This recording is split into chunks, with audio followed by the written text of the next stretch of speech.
Thanks very much. Thanks, Joe. I want to thank Joe in particular.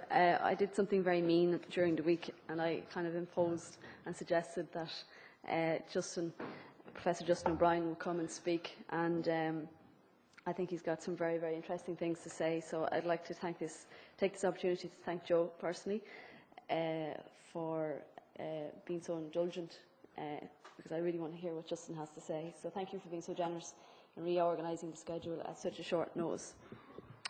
So two things have struck me in Ireland in the last couple of weeks. The first one was I was looking when I bought the Irish Times at the weekend, and I went to the non-fiction section, the best reading, the books that were the most sold in Ireland this week, and the most sold book in Ireland last week was a book called 50 Shades of Grey.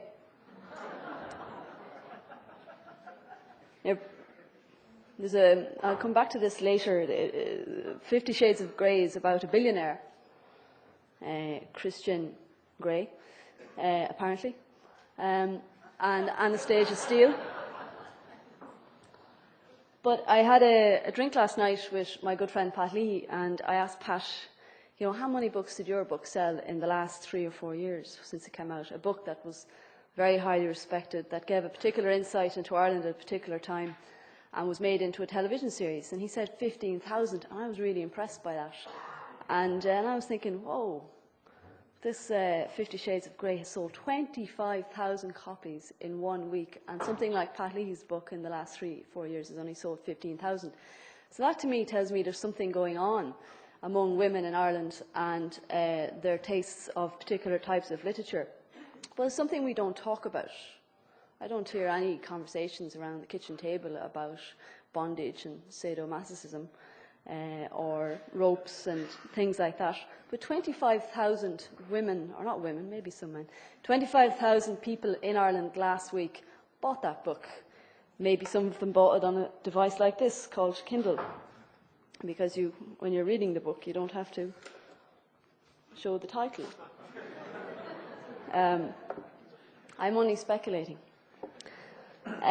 So that's the first thing. So that's something that's happened in Ireland, and people are reading it. Nobody's really talking about it. The second thing I found really interesting was a documentary on BBC a couple of weeks ago by Paul Simon, and How Graceland was made. It was on BBC. And it was really interesting because Paul Simon talked about that song, Graceland, and how he struggled to put words to that music, and he didn't know what was wrong. And then he finally figured out what was wrong, because the music was very different to the music that he normally did songs with. It was a song in collaboration with African artists, and it had African drums and accordion and very unusual instruments, and the rhythm was completely different. And when he realised that the music was of a different rhythm, then he could put the words to it, but he had to come to that realisation. So again, it was how he looked at something, and how, in all his experience, suddenly he had to write songs in a different way because the rhythm of the bass was different. And the other thing that he said about that song, Graceland, was, I always knew the song was going to be Graceland, but I didn't know what the words were going to be. And then I realised I had never went to Graceland. And so he got his car and he drove. And as he was travelling, suddenly he found what the first verse of it was. And the verse is where he, in his own voyage of self-discovery, goes across the bridge, and it's the Mississippi Delta was shining like a national guitar. I am following the river down the highway through the cradle of the Civil War. I'm going to Graceland. So the thing about my two very bizarre examples of 50 Shades of Grey and the way Paul Simon wrote his songs was, how people think about things, and how we make assumptions about things and take things for granted. And the title of my short speech is about official Ireland, and how official Ireland has tended to see things in the past. And so the title of this is about why Mahon and Moriarty was allowed to happen, but this is not about Mahon and Moriarty. This is about the Ryan Report, the Murphy Report, the Ferns Report, the Klein Report. It's about the Morris Tribunal. It's about what happened with that Dr Neary in Drogheda. And it's about every single inquiry in public life that we've had in Ireland in the last 15 years, because a lot of the same things happened. For instance, in the Ryan report, you have this incredible piece of testimony from a guard, a policeman, a man, the upholder of law and order, where he writes to the Department of Education in 1949 about his concerns about an industrial school. A guard is writing to a Department of Education about his concerns about industrial school, not the other way around. For some time past, I've been receiving complaints from parents having children in Greenmount industrial schools. They look cold and miserable looking. Now, I am a particular friend of the brothers in Greenmount and have no wish to do them any injury and to them and their good work. I do hope this matter will be treated in confidence, as I do not wish it to be known that it was I that brought that matter to attention. That's what Official Ireland did in the 1940s, 50s and 60s and 70s and 80s in relation to child sexual abuse in this country. And when people like awkward people that kept asking questions, people like Frank Crummy, the social worker, when he kept writing to the departments and kept confronting the people that were involved, he was threatened with physical violence and social ostracisation that his family first endured when he spoke about child abuse in the Christian Brothers 40 years ago. And the other interesting thing that I found about the Ryan report was the Departments of Education's attitudes to people who complained, such as Tim O'Rourke. And according to the Ryan report, it was not about how to investigate his complaint, but what to do about a troublemaker who had complained. And that really was Official Ireland's attitude to many things in public life, whether it was the church or the other inquiries that I've listed. And often it was outsiders who spoke the truth. It was people like Eugene MacGill from Northern Ireland, the former head of the AIB internal audit, who blew the whistle on fraudulent practices within AIB in the early 2000s. Or a man like Patrick McGuinness, who's the accountant for Larry Goodman, who was interviewed by Susan O'Keefe when Susan O'Keefe was a journalist in the UK, not a journalist in Ireland, a journalist in the UK, and Patrick McGuinness had emigrated to Canada. He wasn't able to say what he wanted to say from Ireland. And then you had people like Joe Murray and Pádraig Mannion, who demonstrated how there was fraud within the meat industry and further troubles. An apology, I'll come back to apologies in a moment, an apology was demanded and they were disciplined for their troubles. And there's a whole series of people in Irish public life, like those people I've mentioned. In particular, someone like Joe McAnthony. In 1973, he wrote about the stuff that Michael spoke about, the stuff we already knew. But 40 years later, it took for the Moriarty Tribunal, the Mahon Report and the McCracken Tribunal to confirm what he had already said. And in an interview he did, in his experience of being the troublemaker, of asking questions, my life was pretty much over as a journalist. Everything I worked on in RTE was closed down. I couldn't work in the Independent anymore. Nobody would hire me. I had 4 children, so we had to go. I was essentially expelled from Ireland. And that's what Official Ireland has done to individuals who've tried to speak the truth. And I would argue that perhaps we're still doing it. I would also argue that people like Joe McAnthony and Pádraig Mannion and Joe Murray and Sheena McMahon, who was the whistleblower in the Morris Tribune, people like Michael Smith and other people, that there should be some official acknowledgement for their duties of citizenship that they have done and the service they've given to this country over a number of years. There should be, whether it's a reception with the President, whether it's an acknowledgement by the Taoiseach, I don't know what it is, but those individuals should be thanked for what they've endured in Ireland over many, many years. But it's not just the past that we dismiss people. And it's not just the past where we have attitudes towards things that we form together, and that wonderful word that's come up quite regularly in Ireland in the last while. I just have 3 or 4 minutes left.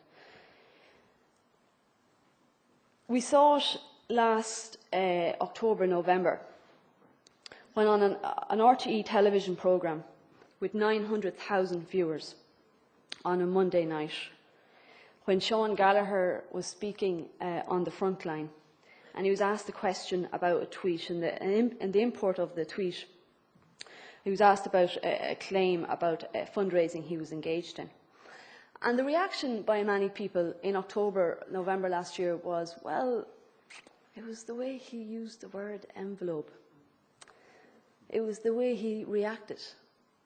It was his fault. It wasn't the process or the context of what happened in that incident. And then, you know, another incident happened, the Father Reynolds incident, and then people were kind of going, well, hang on a second, you know, maybe there's a little bit more to this. We're about, you know, that election was on a Thursday. The media ban came in on the Tuesday, the Wednesday. At that point, according to the polls, Sean Gallagher was 13% ahead in the polls. Now, irregardless of who got elected, it's not about the individuals concerned, but we were electing the first head of our state, and I would argue that a very large degree of people changed their mind because of what happened in that programme that night. And essentially what Sean Gallagher was asked was the truth about a claim of unorthodox fundraising, and the person who asked him that question was a man who was a convicted fuel smuggler, and a man who had also been found subsequent to the election to have been given €3,000 by Martin McGuinness for fuel during the campaign. The Broadcasting Authority of Ireland upheld the complaint by Sean Gallagher on two accounts: the tweet to the RTE Frontline and the incident on Today FM. Today with Pat Kenny the next day. And it said it was unfair to the complainant and was indicative of a lack of objectivity and of impartiality towards the candidate on the part of the presenter of that programme. And then there was an apology by the Director General. But somehow there's still this attitude out there that it was the way he reacted, it was his fault. And so the second incident, I would say, in recent times, that our attitudes as a nation about what is the right way to think and certain incidents that we have, is one that I write quite a lot about, and that's in relation to the Irish Independent. I'll just look up something. Anastasia Gray had the bounds around her. He told her to kneel. Sorry, it's the wrong... the wrong billionaire I'm talking about here. Anne Harris wrote an article in the Sunday Independent a month ago titled "Anne Harris, O'Brien, the real issue is press freedom." These were her first paragraphs. Earlier last week, I had my first conversation with James Osborne, the former chairperson of Independent News and Media, who was voted out in an O'Brien-led boardroom bloodbath at the AGM. In the course of that conversation, he informed me that in April of this year, Denis O'Brien, the major shareholder in INM, had called him to get him to pull an article in this newspaper. The article related to Denis O'Brien's borrowings from Anglo-Irish Bank. A spokesperson for Denis O'Brien yesterday denied that this took place. Osborne said he talked him down, telling him he was behaving like a spoiled teenager. The article was published under the heading "Anglo-Irish's top 13 buccaneer borrowers." It was fair to Denis O'Brien, making clear that he was one of those paying the bank back. O'Brien knew about it because we had contacted him for comment. This is the man who controls the largest media group in this country. This issue is no longer one of media ownership. This issue is of the freedom of the press. That was an editor of the best-selling newspaper alleging media interference by the owner of that newspaper. Not a single other newspaper or other media outlet picked up on that story, because Anne Harris wrote it and because it was in the Sunday Independent, and because Official Ireland has decided that this is an internal boardroom battle with the Sunday Independent, and, you know, that's just how things are, and sure, that's the Sunday Independent. And I would argue that just in the past, how we have dismissed certain views and attitudes towards things, we're still doing it. And we're still treating people who have things to say with the disrespect that they don't deserve. So I just want to let you know what media freedom and what it means. This is quotes from the libel letter that Denis O'Brien sent to me last year. It was widely reported at the time, so I don't think I'm breaching any confidence. I remember getting it. It was in the Political Science Association of Ireland annual conference in the Royal Irish Academy, and I got it on my mobile phone. And the word was forwarded to me by someone within an independent group, and the title of the email was "Remember to Breed." And I remember getting it, and as it happened, Phil Hogan was the guest speaker of the event. And I remember putting my hand over my mouth at different parts when I was reading the 6-page letter from him, thinking, I owe 3,000 euro. Does he have 3 billion or is it 4 billion? And these letters have been sent in the last 10 years by the largest media owner of this state to 17 different journalists, according to the National Union of Journalists in Ireland. And the purpose of letters like this is to stop you writing. It's to create a doubt about what you're saying. And it's a very subtle way of stopping you write, which I haven't done. Dear Sir, we act for Denis O'Brien. We refer to the edition of the Sunday Independent published on Sunday, 16th of October 2011.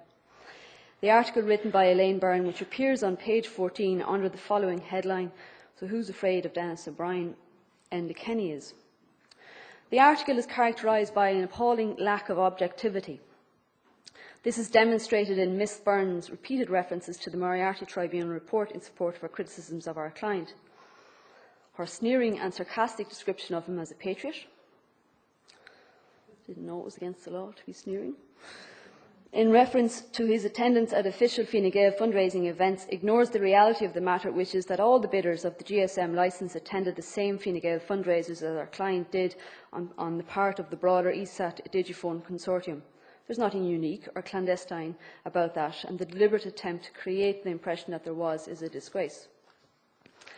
It is also obvious from her comments via other forums, notably an avalanche of commentary via her Twitter account, that Ms Byrne has a personal animus against our client and is clearly pursuing an agenda without any balance or objectivity. Her snide and uninformed comments in relation to her client's tax affairs are further evidence of this. Taken in its entirety, Ms Byrne's article is truly an objectionable piece of journalism, strewn with factual inaccuracies and devoid of any balance or objectivity.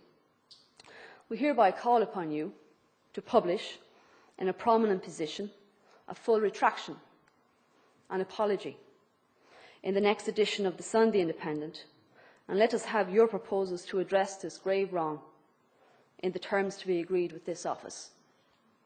There was no apology, and there was no retraction.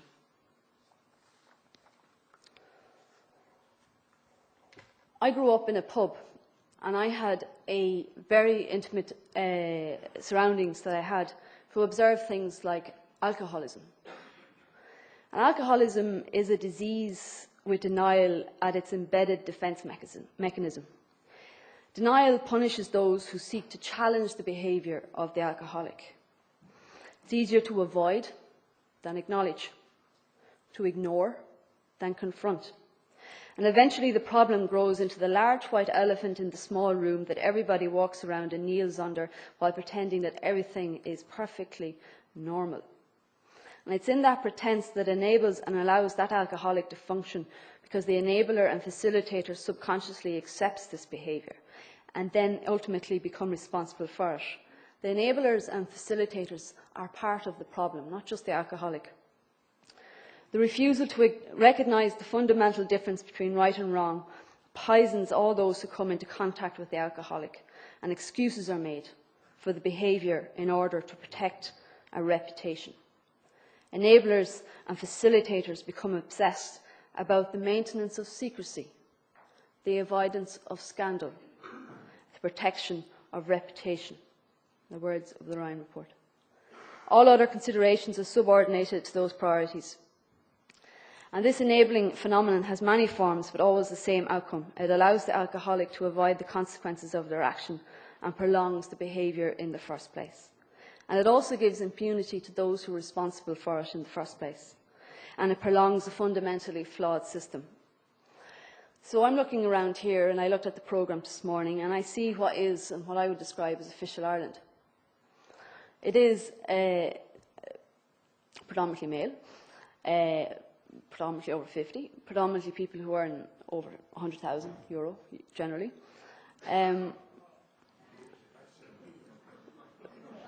Not in my case. Probably making too many generalisations there.